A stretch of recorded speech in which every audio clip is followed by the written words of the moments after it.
तूच सगळं ठरवतीयस तर मग माझ्याकडे अधिकार असल्याचे काय फायदे आहेत?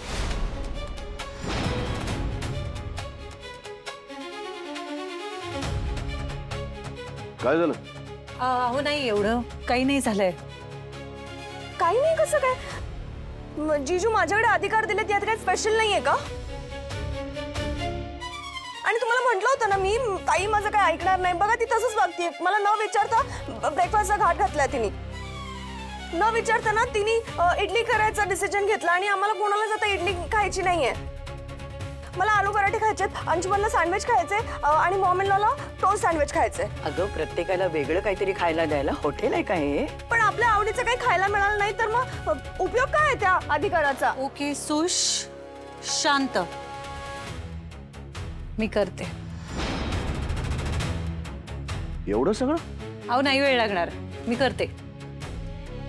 स्वानंदी मॅडम, एवढं सगळं जर तुम्ही एकट्या करत बसलात ना तर खूप वेळ लागणार. आता इडली करताय ना, बस झालं. हा एकच पदार्थ होईल, बाकी काही होणार नाही. एकतर आपल्याकडे किचन स्टाफ कमी आहे सध्या, आणि स्वानंदी मॅडम तुम्ही एकटीने काही करायची गरज नाही. पण माझ्याकडे सगळे अधिकार दिलेत ना, तर मग माझं कोणीच काय ऐकत नाहीये. मग उपयोग काय आहे या अधिकारांचा?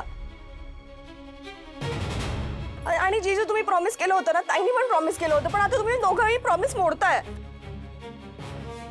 अगं तसं नाही ग, पण ते अन्न वाया कशाला घालवायचं ग? आणि प्रत्येकाला जर वेगवेगळं हवं असेल ना तर बाहेरनं मागूया आपण. पण मी बाहेरचं काही खात नाही, मला घरचंच लागतं सगळं. राजवाडे, इट्स ओके, मी करते. मी खरंच करते, मला फक्त थोडा वेळ द्या. हे असं किचन मध्ये सगळे डोक्याशी उभे राहिले तर मला काही सुधारणार नाही. 9:30ला या सगळे मी सगळं करून ठेवते. ज्याला जे खायचंय ते सगळं तयार असेल.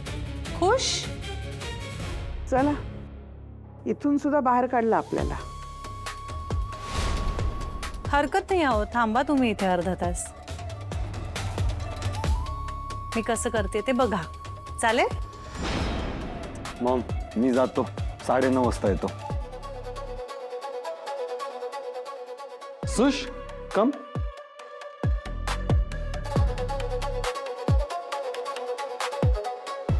अरे देवा, नंदू कशाला हे सगळं अंगावर घेतलंस ग? अहो आजी, एवढं खरंच काही नाही. आणि मला आवडतो स्वयंपाक करायला. तुम्ही सुद्धा आराम करा, थोड्या वेळात ब्रेकफास्ट तयार असेल. ठीक आहे.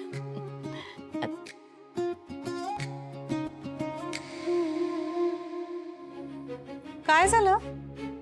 काय गरज होती हे सगळं मान्य करण्याची? अहो दमछाक होईल तुमची उगाचच. डोंट वरी, एवढ्या तेवढ्याने नाही दमत मी. तुम्ही एकटीनं सगळं काही करताय आणि मी नुसतं बघत बसायचं. मी सुद्धा तुम्हाला मदत करणार.